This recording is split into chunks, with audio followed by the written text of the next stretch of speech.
Member Taipei, but we're going to have the local board just do their very brief presentation. Don't need to apologise to me, they're most important. Lisa, and do you want your deputy to be Yes, Margaret. You want your deputy there as well? Absolutely, because it'll be Margaret. You'll be How long is this going to go on for? How many amendments and how many hours are going to talk about? Well, that all depends on your behaviour. That long. I would say we're in your hands, but I don't know. This one. Thank you, Mr. Chairman, for allowing us to come today. You probably all know Margaret Miles. She's the deputy, but she'll be the chair from June this year, so she'll be the one coming along to front future presentations to all of the committees. Okay. So today we're here to talk to you about your item 14. I'm sure that you're all aware that the Northern Corridor project is happening, and the bulk of the work is, well, all of the work is happening in the Upper Harbour Local Board area. This is a significant project that's going to have a significant impact on our communities for the next 4 years. It's not significant in terms of the financial policies, which you're here to talk about today, but it is very significant in the lives of Upper Harbour residents and the commuters that travel through Upper Harbour on State Highway 1 or State Highway 18. So the local board is really supportive of the project. But it does have a major impact. The motorway corridor impacts on a number of our neighbourhood reserves, and because of that, with the widening process that's happening, we are having to agree to sell parts of reserve land that's needed for the motorway network. Given the greater good of the motorway, the local board is really supportive of that process. What we're asking from you today is that the proceeds from the sale of those remnant pieces of local purpose reserve are reinvested in the local purpose reserves in Upper Harbour. So today's report talks about just under 38,000 square metres of reserve. There will be a second report coming to you about the loss of the future sports field land from North Shore City Days, which amounts to some 88,000 square metres. So today, what we've got is significant impact on some small reserves. What we're asking for is your support to use the proceeds to intensify the amenity on some other reserves, and perhaps with the Rosedale landfill, it may be open to the public. We keep getting varying dates. Could be any time between 1 year and 10 years, but we have no funding to enable that to happen. So the proceeds from the sale of this land can be put towards strategically investing in land that we've got a rapidly growing population and diminishing supply of land. This land would never have come for sale without the Northern Corridor project. It's very different from your last item. It would never be classified as non-service, and it would never be classified as non-strategic. So this is not lobbying. This is quite different. Because it's part of a supply of land that is definitely needed. The population is growing. So what we're asking today is, given the growth, given the constraints we have on acquiring new land, that if we have the proceeds, we can make better use of the land that we have. And let me just think, was there anything else I missed? Just that there's a precedent set that the land that was disposed of as part of the Waterview project was reinvested in the community by the Albert Eden Local Board. So we would ask for the same consideration be given to Upper Harbour. Was there anything else you wanted to comment on? We're happy to answer any questions, or if you want to save those for the officer. So Lisa, your second to last sentence was you're not looking at buying any more land, you just want to redevelop and better utilise other land you've got. There wouldn't be any land available to buy, to be perfectly honest. Thank you. Right, questions? Councillor Cooper. Oh, sorry. Yeah, so that was... So I think maybe the question is better when we have the report, because it is a little bit confusing about what ultimately is retained by NZTA and what is given back by 2025. So that's my confusion around this. So maybe it's better that those questions are asked then, So it's not buying new, you don't want to buy new land, you just want to use it for maintenance and development, capital development of other. Yeah, I mean, I can take you through all of the pieces of land and how it's currently used, but no, we're not actually I'll wait to looking. the item, yeah. But the function of the reserves that is being lost, they are little neighbourhood reserves in the main, except for the Rosedale landfill, which is a closed landfill and will be a major public park as soon as the closed landfill team tell us we can develop it. The other ones are all small parks which have either little playgrounds or, you know, hardly any development on them, but by improving them, we can get better amenity out of them, even Thank with you. a smaller footprint. Thanks. Councillor Sachs. Thank you, Mr Chair, and thank you, Lisa, and nice to see you, Margaret. Two questions, Lisa. One is just the rest of the recommendations. You're happy with those? I think it's just A and B. Yes, the board is supportive of the sales going ahead, yeah. Okay. And Lisa, some of the councillors were out of the room, and I thought you made a very good point. I just wondered if you could repeat it in your own words about why this is different from item 11, which you were here to hear a little bit earlier, just touching again on those non-strategic and non-service. Yeah, absolutely. This isn't Panuku. Panuku look after our non-service assets and the optimisation program. This isn't Panuku, this is Parks.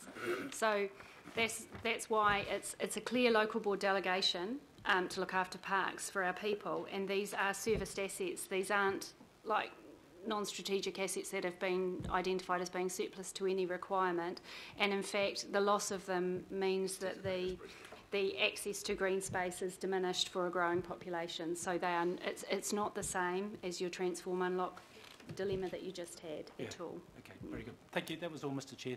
Thank you, Lisa. Councillor Walker. Wayne Walker.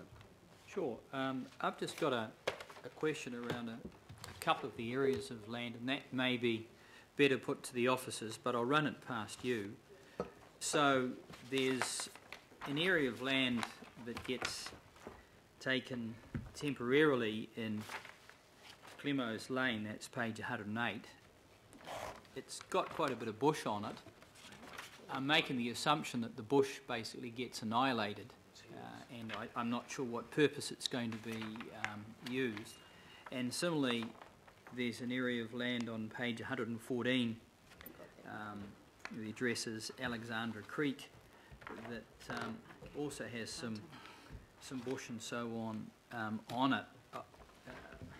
I guess my question is around, are there other areas that could be used other than these, given that there's vegetation on them that's not going to be replaced in a hurry? Well, I mean, the officer may want to comment. Those ones, the route determination was subject to a rigorous process, as I'm sure you remember from our work on the Board of Inquiry, Council's position on the Board of Inquiry. We're not going to revisit the route or the staging now. We're way past that, and I think that the main thing is now that if we are losing bushed reserves, then we can focus on reinvesting and planting in other places, but we can't change the reserves that they're choosing to use. I think we're far too far down the process for that. I guess the particular issue that I've got is that these parcels of land, or most of them, aren't in the route. They're adjacent to the route. And if they're going to be used for storage or some other purpose, is it not possible for those requirements to be met somewhere else? Yeah, I'm not familiar with the specific uses that the Alliance project are going to put those pieces of land to. We weren't given options to choose from. We've just been bought. The proposal has come to us for approval. Sorry. Okay, so your board hasn't had a drill down on these particular sites?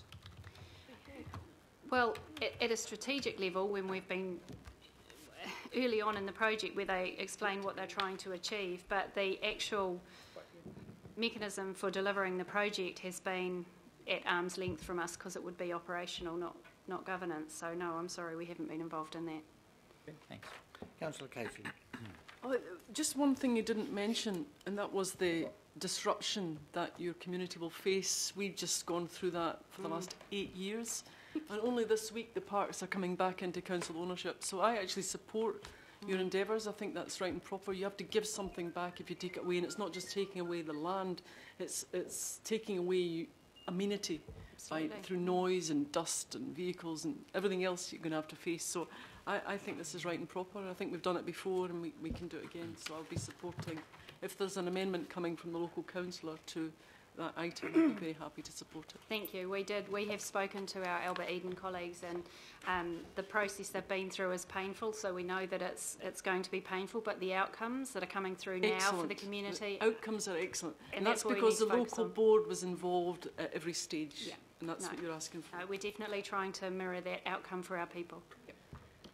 Councillor Watson, last question. Thank you, Mr Chair, and it just really follows on from Councillor Casey's, and it goes to the kind of cumulative effect on this particular community, and I think, Lisa, you've made it clear, but what is going to be that cumulative effect of the works for the 4 to 5 years, the loss of the sports reserve, the loss of the reserves, and in some cases quite substantial neighbourhood reserves? What's going to be the cumulative effect if there's not some little bit of quid pro quo in all this? I think the easiest way to describe it is that for the next 5 years, the people of Unsworth Heights will have to access their homes differently.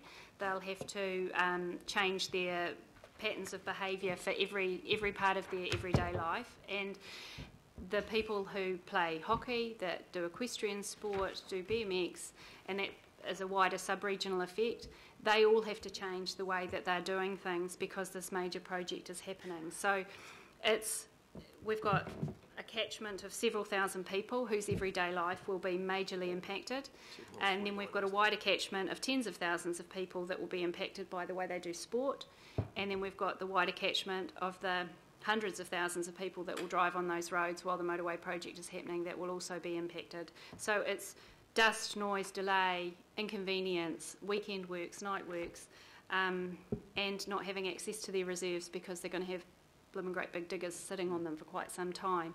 So, for an example, Rook Reserve talks about a basketball court. That's because it needs to be paved to hold the big tunnelling machines and digging machines that they have. They have to put in a hard surface, so the Board of Inquiry required them to turn it into some sort of hardcourt facility in the reserve. Half of it's going to be a stormwater pond, so the actual functional amenity of that reserve is going to be severely degraded. So if we can take some proceeds and invest them in another reserve that the people that would normally use Rook, for example, can go and kick a ball about in, then that's some sort of compensation for those people, but the impact is huge.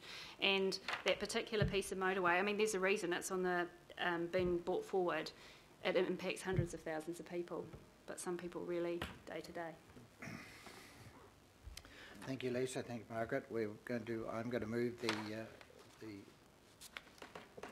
presentation, and thank you. A seconder, please, Councillor Watson. Those in favour? Aye. Aye.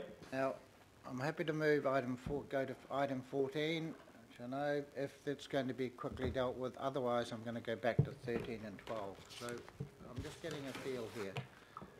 We've got a third resolution to add, so we don't need to make a meal of it, really. Through you, Mr Chair. We might have another resolution. Okay. I had a couple of questions of officers. Okay, right. Well, we're going to take a gamble here, so we're going to go on item 14. Let's go backwards. 14, 13, 12. Thank you. Thank you, Member Tarpon. Want to go back to Okay. logical? Welcome, Alan. Patrick's Day was on Saturday. Community Facilities. Thank you, Alan. Good afternoon, everyone. Firstly, to answer Councillor Walker's earlier question, the NZTA project was subject to a Board of Inquiry hearing, extensive hearing. During that process, and also that's a regulatory process, of course, also operationally, while we've been in discussions with NZTA for the last up to 3 years, there has been some pushback and looking at options. There have been some modifications to the original plans, and really these reserves adjacent to the motorway, they need some staging area. They can't stage from there's not enough land NZTA land on the side of the motorway to stage. Regarding the areas that they'll be occupying with considerable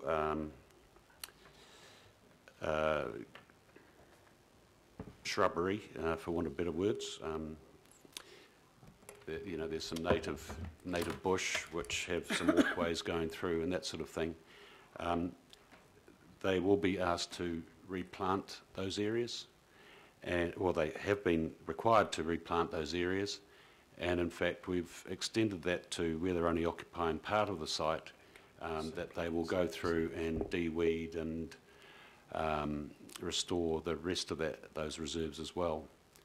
So there has been a lot of work done in that area.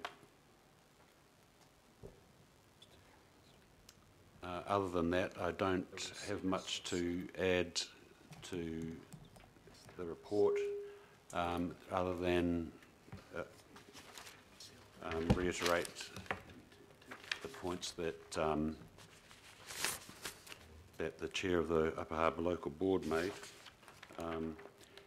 This committee already approved the disposal of some land at Constellation Drive to NZTA for the project. So other than these smaller local reserves, there is a bigger impact with that as well for this particular local community that you may wish to consider. Although that land has been replaced at Whenuapai, we were able to secure some NZTA land from the State Highway 18 project out there.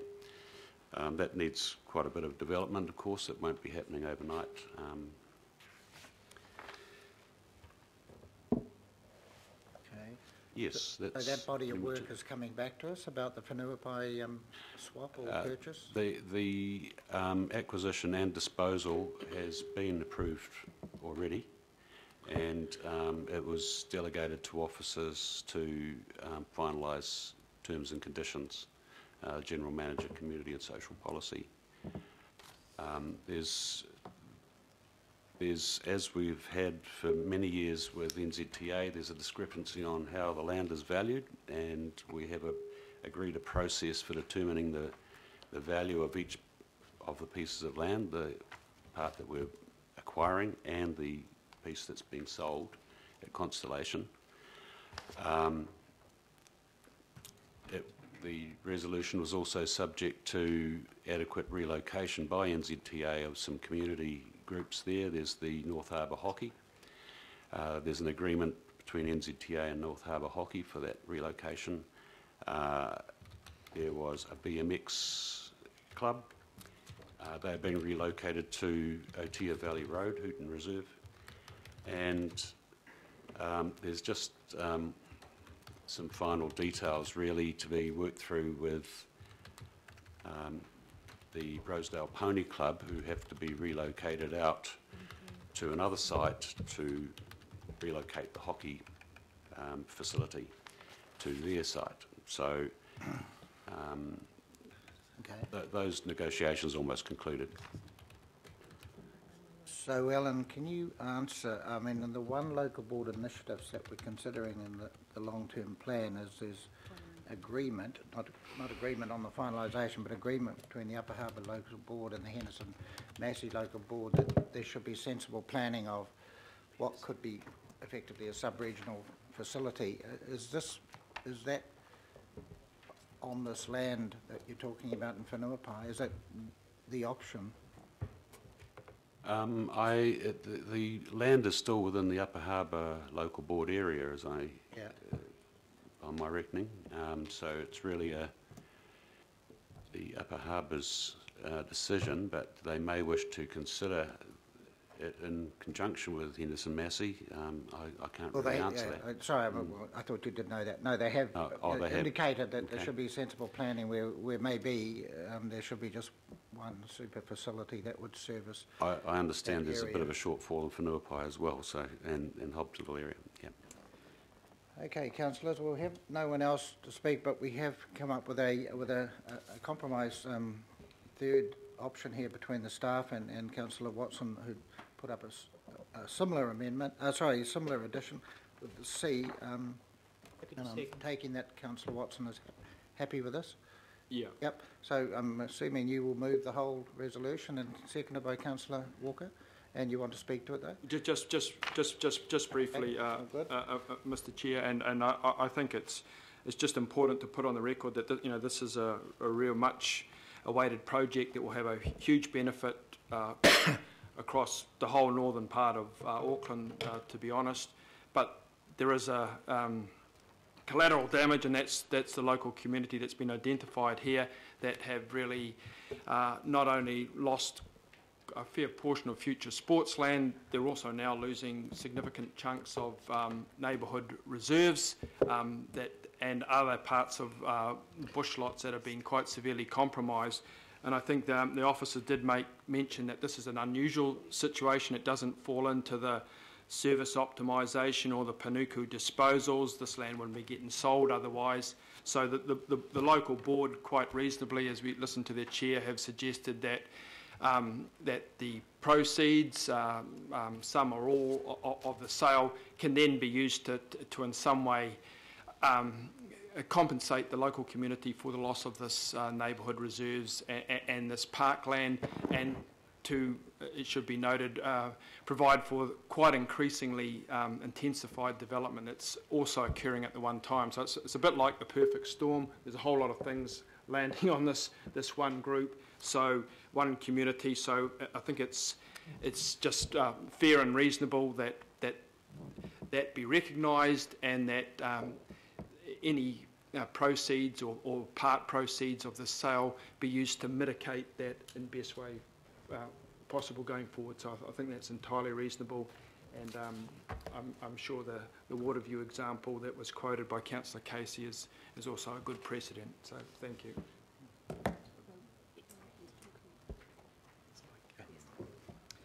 Right, well, there's no one else, and I just do want to commend the Upper Harbour local board for showing the openness to work with the Henderson Massey board to come up with may come up with a joint outcome, because obviously we are stretched for money all over the place, and it's similar to actually what the Franklin board, who have been local board, have been quite adamant as they don't want a number of little projects, they want one destination project. So I have Member Taipuri and then Councillor Simpson. Just a question, Mr. Chairman. In terms of C, is it just because you provide a business case you'll get money? Because that's how it reads in my mind. No, it says to consider. I see a word consider, but it says consider the funding be provided as approved existing parks and local board area following a business case. So, I don't know, simple part of me says if I provide a business case, I'll get the money. Is that what's going on here? I think in the issue of this one here is we're quite aware that there is an identifiable need in our community facilities plan in both those boards of what is going to happen at some stage anyway, because of certainly the Whenuapai is basically all greenfields development. So I'm not objecting to that. It's just the wording, because I thought if I could get away with it, I'd put it in everything for Māori outcomes, really. Oh, well. Provide a business case.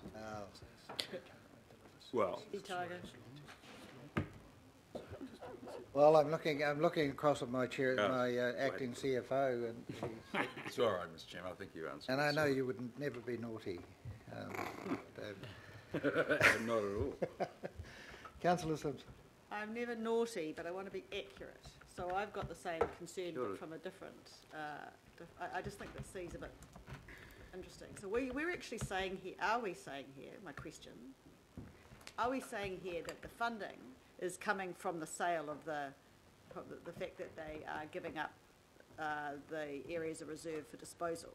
If that's the case, that the funding isn't just any old funding and look, bottomless pit, it's funding from the sale of the areas of reserve.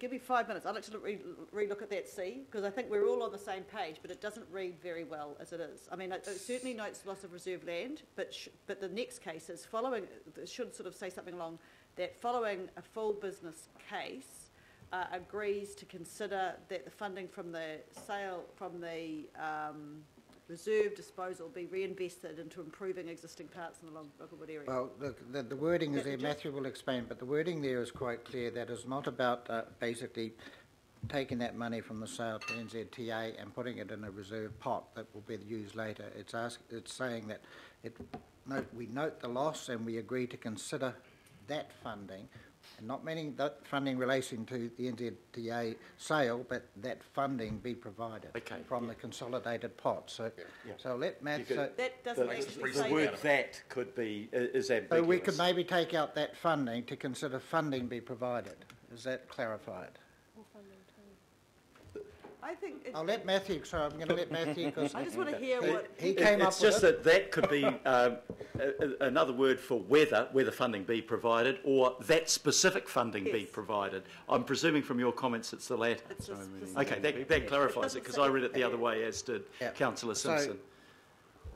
So can we Matthew, change you it? were one of the people who came up with this compromise.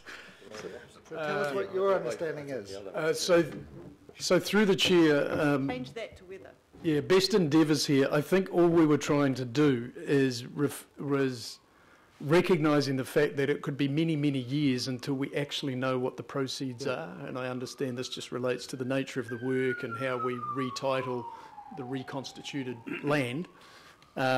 This was honouring the fact that we recognise in the local board area you're going to lose some service provision now. In a budgetary sense, my team would have regard for the fact that we're seeing some proceeds emerge through time, so we can kind of cover the balance sheet impacts at that level. But in the meantime, we give ourselves enough flexibility to think about some fresh expenditure funding to go into the local board, recognising the loss of service asset. It gets complicated because we're back in the question Councillor Filipaina asked of me early, when we've probably got a bit of a mix of service and non-service type assets involved here as well. But you should. So are people happy with, would they rather have weather than that? I just want the understanding, and I'm not sure that. I was just trying to find out what it means. Yeah. Well, I think we all understand what it means, but I mean, does it strengthen the meaning by adding weather instead of that? Consider just remove that instead of funding be provided. All of a sudden, I'm not so naughty. But I'm very nice. Just take that out. Just take that out. Yeah. Just take it out. Yeah. Okay, so we're just to consider funding. Okay, but we have Member Hanadi. I just want to ask a question of somebody in the know. Doesn't this allow a bit of a precedent to... Not now. I wouldn't be so sure. I mean, I'm just opposed to, the fantasy that it's being tagged for being put into a reserve maybe at a later date. Just a bit. I think it's just a bit. It's a fantasy. It's not going to happen. What do you mean? No. I mean, what is behind it's not guaranteed. What is behind this is the fact that community facilities can reinforce is that there is a real need in the Upper Harbour Local Board and the Henderson Massey Local Board, but both in the case of one on the west and one on the east, for facilities in that area, and that is recognised in our community facilities plan. Anyway, you go for it. I'm not. I refer to Parks and Recreation Policy under Community and Social Policy, who've said that this project by NZTA will bring the ratio of land to per head of population in that local area below what it would normally be.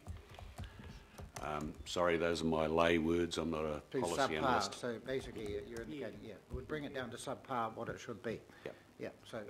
Perhaps I can be of assistance to make it a little clearer, Chairman. Any assistance would be great.